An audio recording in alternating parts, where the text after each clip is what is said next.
자, 오늘 말씀은 누가복음 6장 11절에서 11절의 말씀으로 신약 성경 98페이지가 되겠는데요. 봅시다. 자, 누가복음 6장 6절에서 11절 말씀으로 오늘 말씀의 제목 한번 보겠습니다. 시작. 그가 일어나 서거늘이라는 제목으로 함께 말씀 나누고자 합니다. 자, 찾으신 줄 알고 못 찾으신 분들은 앞에 자막을 보시면서 함께 합독합니다. 시작.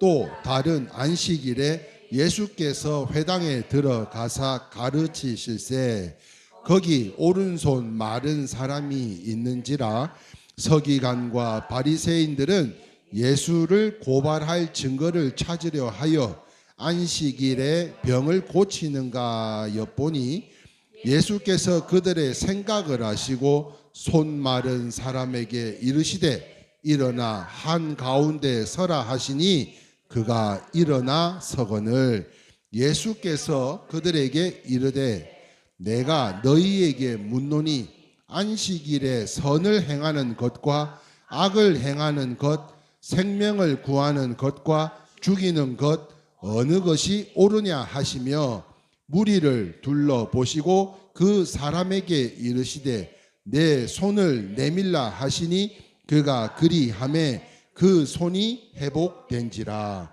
그들은 노기가 가득하여 예수를 어떻게 할까 하고 서로 의논하니라. 아멘. 사랑하는 성도 여러분, 오늘 본문은 예수님께서 안식일에 회당에서 교회에서 한 사람의 마른 손을 회복시켜 주신 역사적인 사건이 기록되어져 있는 장입니다. 잘 아시는 것처럼 손은 굉장히 중요한 것 같아요. 사람의 얼굴이 그 사람을 나타낸다면 어쩌면 손은 그 사람의 삶을 보여주고 있지 않나 하는 것을 생각해 보게 되는데요. 그뿐만 아니라 우리가 이런 말을 자주 하더라고요. 어떤 말들인가 한번 같이 한번 읽어볼까요? 시작. 손 쉽다, 일손이 부족하다, 큰 손이다, 손님이 오셨다, 손을 잡아준다, 이런 말들을 우리가 쓰고 있더라고요. 그렇다면 이 손은 단순한 신체의 일부가 아니라 우리의 삶과도 아주 깊은 관계가 있다는 것으로 어쩌면 이 손은 사랑의 표현의 도구가 아닌가 하는 것을 생각해 보게 되었습니다. 한번 어머니의 손을 한번 보신 적이 있으시죠? 지난주에 무슨 이야기를 하다가 최영옥 집사님이 아유 우리 엄마 돌아가셨는데 너무 보고 싶다, 뭐 꿈에도 안 나타난다고 뭐 그런 이야기를 하셨는데 어머니의 손을 보신 적이 오래됐다, 그죠? 많이 오래된 것 같아요. 어머니의 손을 보면 아주 거칠고 주름지고 상처가 많아도 그 손에는요 늘 사랑이 있었습니다. 믿으시면 아멘입니다. 그런데 아버지의 손은 어떻습니까? 아버지의 손. 제가 이 아버지의 손을 하면서 예전에 우리 이태병 집사님이 그 공사 현장에서 그 안전화 있죠, 안전화. 막 진흙이 묻어 있는 안전화를 사진을 한번 보내주셨던 사진이었는데 아무리 찾아도 없어요. 그 아버지의 손을 생각하면서 탁 연상된 게 그 흙투성이였던 그 안전화. 그 우리 집사님이 그 공사 현장에 먼지 맞으면서 돌아다니실 거 생각하니까 그것도 이 땡볕에 참 그 아버지의 상이 떠오르면서 아버지의 손은 어떤가 생각했더니 굳은 살이 막 예전에는 막 인력거도 막 끌고 다니시고 막 많은 일들을 하고 농사, 아마 우리 부여 아버지 손이 그렇지 않을까 싶은데요. 굳은 살이 박혀 있어도 그 손에는 가족에 대한 희생이 있었던 손이었다는 거죠. 그렇습니다. 손은 그 사람의 인생을 말해주는 게 아닌가 하는 거예요. 그런데 오늘 본문에는 어떤 손이라고요? 손이 말랐대요. 마른 손이라고 이야기하고 있습니다. 이 마른 손을 가진 사람이 등장하고 있어요. 자, 오늘 보면 누가복음 6장 6절의 말씀에 같이 한번 읽어볼까요? 밑줄 친 것만 시작. 오른손 마른 사람이 있는지라. 자, 여러분 단순히 손 하나가 불편한 정도가 아닌 것 같아요. 그냥 저처럼 뭐 손가락 마디가 부어가지고 막 이게 통증이 있고 막 이런 게 아니라 이 불편한 정도가 보통이 아니었던 것 같아요. 왜냐하면 오늘 본문을 기록하고 있는 누가는 직업이 의사였습니다. 이 의사의 눈으로 봤을 때 특별히 이 오른손이라고 기록하고 있는 것을 볼 때 당시 대부분 사람들은 오른손은 어떤 거예요? 생업을 유지하는 손입니다. 생업을. 전승에 따르면, 다시 말하면 이 전승, 기록보다는 흘러져 내려오는 구전에 따르면 이 사람은 돌을 다루는 석공이 아니었나 하는 이야기가 있어요. 손은 말랐다는 것은요, 단순히 장애가 아니라 생계가 막혔다는 거예요. 꿈이 막히고요, 삶이 그 상태로 멈춘 것과 동일한 거라 말씀하고 있습니다. 그러므로 그는요, 육체뿐만 아니라 이 육신의 오른손만 말랐을 뿐만 아니라 이 마음까지도 마르고 말랐었지 않았을까. 그런데 예수님께서는요, 그를 만나 주셨어요. 오늘 우리가 6월을 마무리하면서 이 마지막 예배 가운데, 그것도 오전 예배가 아닌 이 오후 예배에, 사역으로 인한 오후 예배에 함께 나와서 예배 드리는 것도 주님을 만나기 위해 이 자리에, 복된 자리에 나오신 줄 믿습니다. 자, 그러고 보면요, 오늘 말씀의 제목이 뭐라 그랬어요? 그가 일어나 서거늘. 오늘 우리도 예수님 앞에 나와 서 있는 거예요. 할렐루야. 예수님 앞에 지금 나와 있는 거예요. 혹시 이 안에도, 우리 안에도 말라버린 것이 있지 않을까요? 말라가지고 비틀어져 있는 게 있지 않을까요? 아마 지금 우리가 다, 아니 뭐 전주에서도 마찬가지고 거룩한 척들 하고 앉아서 예배는 드리지만 막 경배와 찬양으로 찬양이 올라갈, 찬양이 막 절정에 달할 때 손이 올라가고 하나님 영광 나타내소서, 그런 모습들을 살아가지만 내 안에 말라 있는 것들이 분명히 있더라는 거예요. 그래서 오늘 이 시간 저는요, 소망하기를 우리의 마른 손을 회복시켜주는 역사가 오늘 이 예배 가운데 임하기를 주님의 이름으로 축원합니다. 그 첫 번째가 뭔가 하면 한번 볼까요? 같이 읽어보겠습니다. 시작. 주님을 향한 손이 회복되어야 합니다. 예수님은요, 그 사람을 회당 한가운데, 다시 말하면 예배당에 박 권사님 앞으로 좀 나와보세요, 이렇게 지금 세운 거예요. 지금 이 예배당, 회당 앞에 중앙에다가 지금 세운 거예요. 그리고는요, 어쩌면 그때 그는요, 나오라고 했을 때 사람들 앞에 나오는 것이 굉장히 부끄러웠을 것 같아요. 왜냐하면 손이 말라가지고 비틀어져 있다니까요. 지금 멀쩡한 사람들이 많은 가운데 이 말라 비틀어져 있는 산, 다시 말하면 나이가 치부를 그 앞에 드러내서 많은 사람들이 보게 한다는 것, 이것이야말로 진짜 부끄러웠을 것 같아요. 숨기고 싶었을 것 같아요. 그런데요, 예수님은 감추어진 상처를 드러내게 나오라고 하는 거예요. 왜입니까? 여러분, 상처를요, 드러내야 치유가 되는 줄 믿습니다. 그렇습니다. 우리는요, 종종 상처를 숨기더라고요. 아이고 목사님, 내가 이렇게 해서 아파요, 속상해요, 이거를요 숨겨요. 아니요, 괜찮아요. 아니요, 괜찮아요. 그리고는 뭐라 그래요?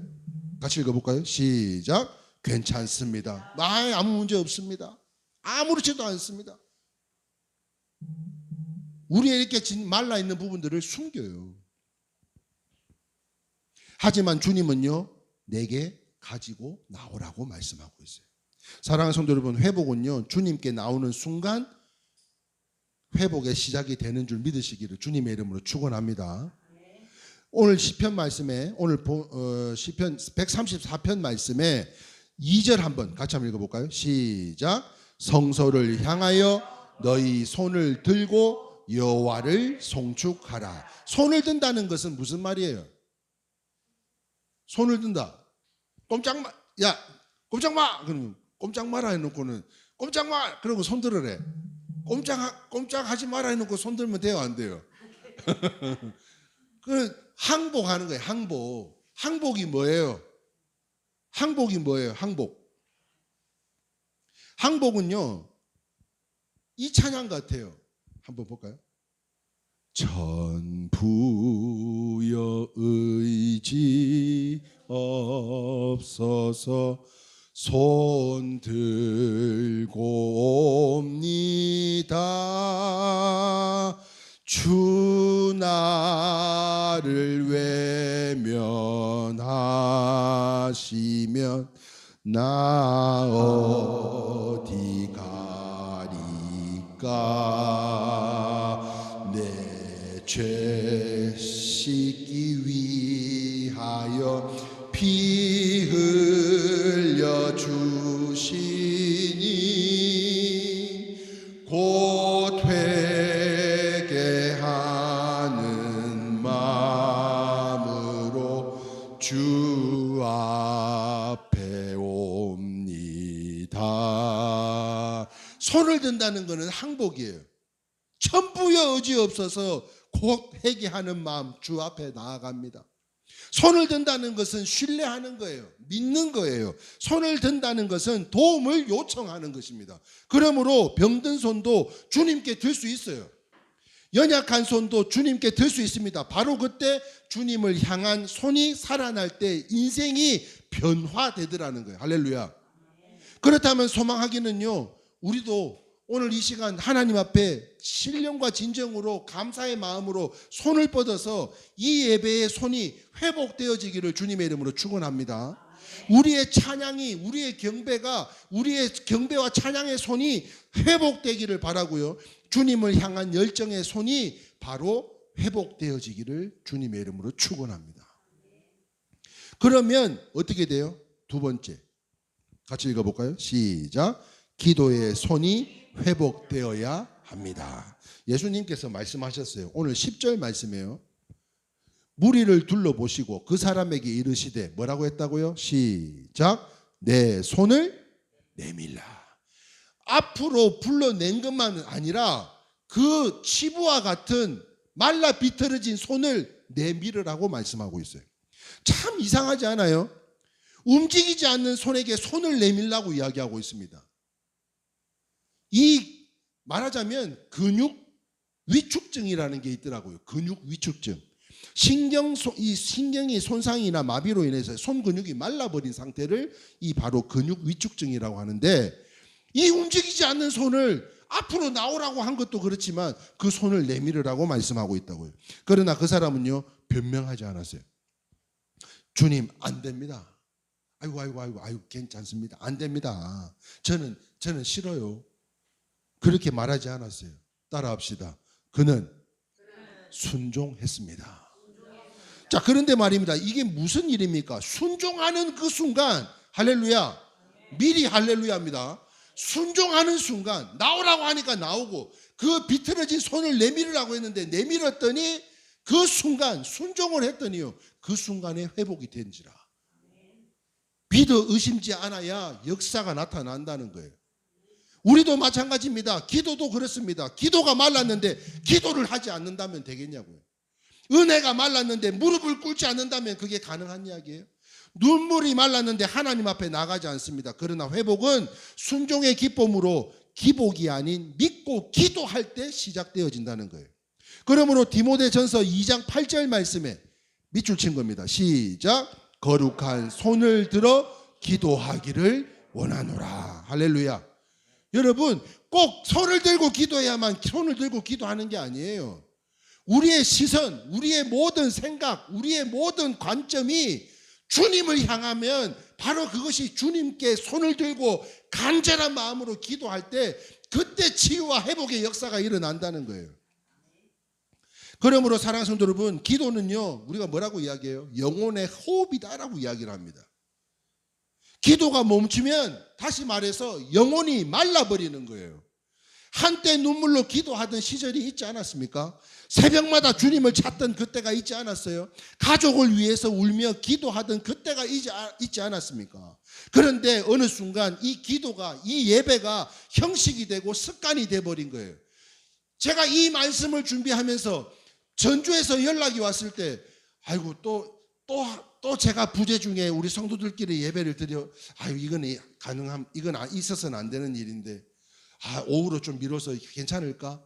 일일이 다 전화를 드렸어요. 괜찮겠습니까? 양해해 주시겠습니까? 목사님 갔다 오시라고.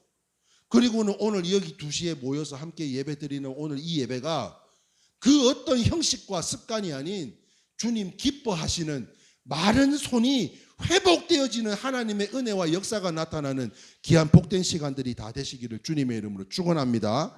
아멘. 그래서 오늘 우리에게 주님은 말씀하십니다. 바로 이것 때문에 오늘 이 2시에 예배를 드리자고 한 거예요.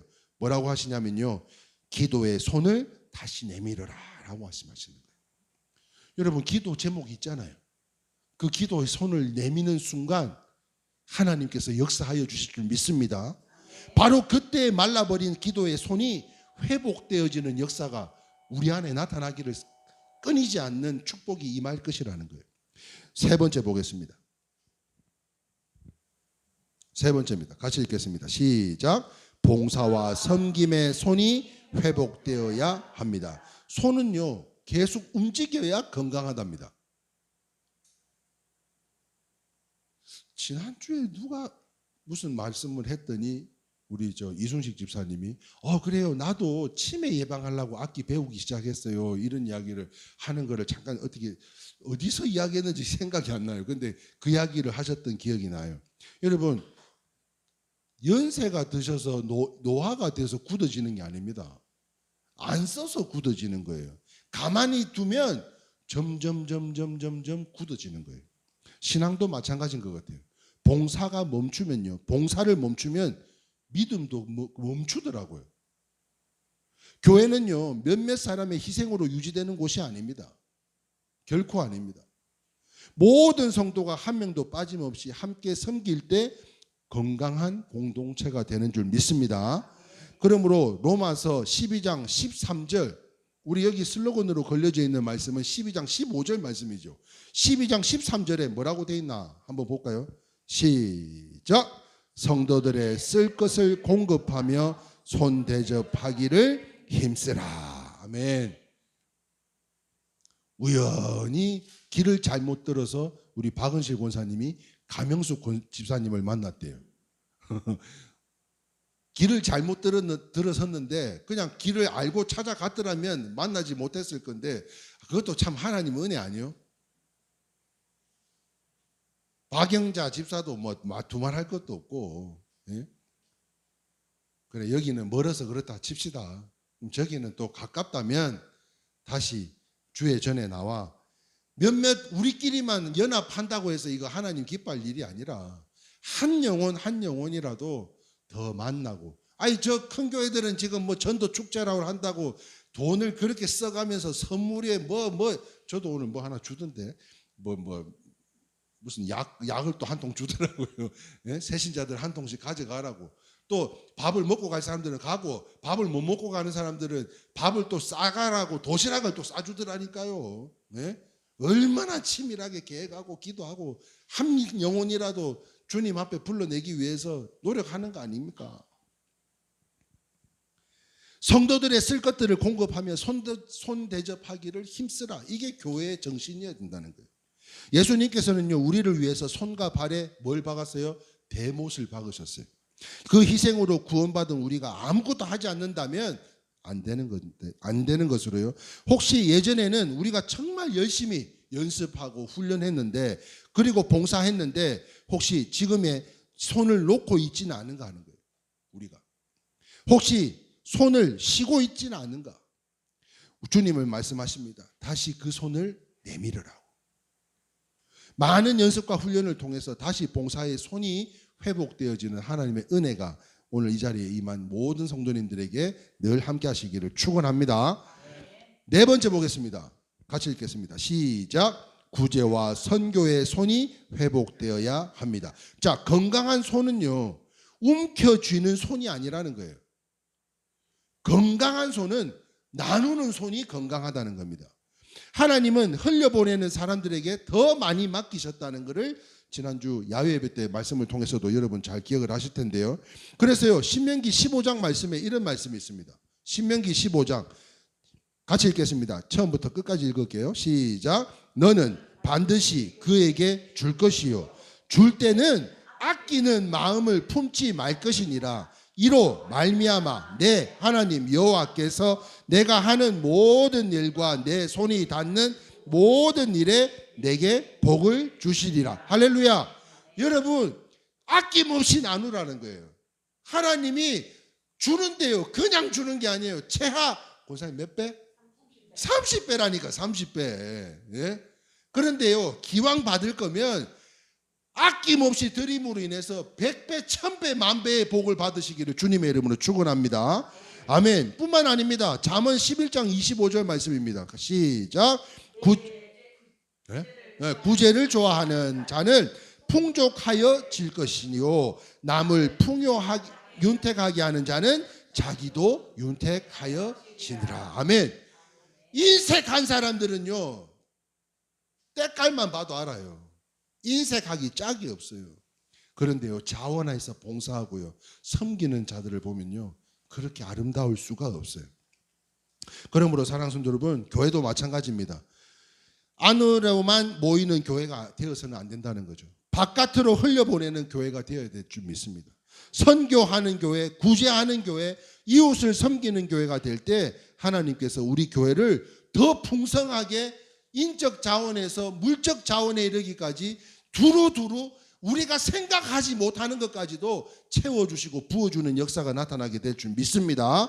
그러므로 우리의 마른 손을 소외된 이웃들에게 내밀어서 축복의 통로가 다 되어지는 하나님의 나라를 꿈꾸는 저와 여러분들이 다 되시기를 주님의 이름으로 축원합니다. 마지막 5번째입니다. 같이 읽겠습니다. 시작. 사랑과 용서의 손이 회복되어야 합니다. 예수님의 손을 생각해 본다면 예수님의 손은요 그냥 손이 아니었어요. 누구를 만져요? 병자를 만집니다. 그런데 병자가 그냥 병자가 아니에요. 문둥병자 같은 경우는 막 구두기가 기어다니는 그런 험한 곳을 만져요. 문둥병자를 만질 뿐만 아닙니다. 죄인 중에 죄인들을 만지고 품었습니다. 그런데 결국 십자가에 못 박혀 돌아가셨어요. 무슨 일입니까? 우리 죄 때문에 상처 입은 손이라는 거예요. 그런데요 예수님은 여전히 손을 내밀고 계시더라는 거예요. 내가 너를 용서한다. 내가 너를 불쌍히 여기고 긍휼히 여긴다는 거예요. 내가 너를 전심으로 사랑한다라고 지금도 말씀하고 계십니다. 그렇다면 우리도 손을 내밀어야 되지 않을까 하는 거예요. 미워하는 사람들에게, 상처 주는 사람들에게, 멀어진 가족들에게, 서운했던 성도들에게 용서의 이 손을 내밀 수 있는 우리 성도들이 다 돼야 되지 않겠냐는 거예요. 말씀을 정리하겠습니다. 사랑하는 성도 여러분, 오늘 본문에서요 치유받은 사람은 무리들 가운데 몇 명이었어요? 지금 바리새인들하고 서기관들하고 지금 막 회당에 예배 드리려고 막 잔뜩 모였어요. 그런데 회복이 일어난 역사는 그 무리가 아니었다는 거예요. 하나님과 1대1로서 야 내가 그 병 고쳐주마 나와라 그리고 그 손을 내밀어라 했을 때 그 어떤 것도 아닙니다. 괜찮습니다. 거절의 의사가 아니라 순종하는 그 내민 손을 회복시켜 주셨다는 거예요. 그러나 그 치유는요 무리가 아닙니다. 서기관도 아니었어요. 바리새인도 아니었어요. 오직 한 사람 주님의 말씀에 순종하여 손을 내민 사람이었어요. 그렇다면 우리도 마찬가지입니다. 우리 주님은 다시 한번 오늘 이 시간 우리에게 말씀하는 줄 믿습니다. 손을 내밀으라고. 숨기지 말라고. 가리지 말라고. 괜찮다고 이야기하지 말라고요. 있는 모습 그대로 손을 내밀으라는 거예요. 그렇다면 한번 볼까요? 주님을 향한 손을 내미시기를 바라요. 기도의 손을 내미시고요. 봉사의 손을 내밀고요. 구제와 선교의 손을 내밀고요. 사랑과 용서의 손을 우리가 내밀자는 거예요. 우리가 먼저. 그때 주님께서 말씀하신 겁니다. 오늘 본문인데요. 10절 말씀. 무리를 둘러보시고 그 사람에게 이르시되 내 손을 내밀라 하시니 그가 그리하매. 같이 읽겠습니다. 시작. 그 손이 회복된지라. 소망하기는 관계도 회복되고 육신도 회복되고 가정도 회복되고 교회도 회복되고 사명도 회복되는 하나님의 은혜와 역사가 자 한번 볼까요? 제가 이 카톡에 한 번씩 올려놓는 사진인데요. 이 이미지가 굉장히 강렬한 메시지가 있더라고요. 순종 그리고 뭐라고 돼 있어요? 쉽고도 어려운 예배라고 이야기하고 있습니다. 이 순종을 통해서 우리가 모든 관계도 육신도 가정도 교회도 사명도 회복될 때 예수님께서 말씀하신 것처럼 순종을 통해 그가 일어나 서거늘 그 마른 손을 내밀어 그 손이 회복되어진 것 같이 우리 모두에게 이와 같은 회복을 위한 순종이 그 순종이 끊이지 않는 끝나지 않는 끊이지 않는 우리 모든 성도님들의 삶에 하나님의 그 마른 손이 회복되어지는 역사가 여러분들이 생각 기도하는 것마다 여러분들이 품고 기도하는 것들마다 모든 하나님의 은혜와 역사가 회복의 역사가 나타나기를 주님의 이름으로 축원합니다. 아멘. 함께 우리 찬송하겠습니다.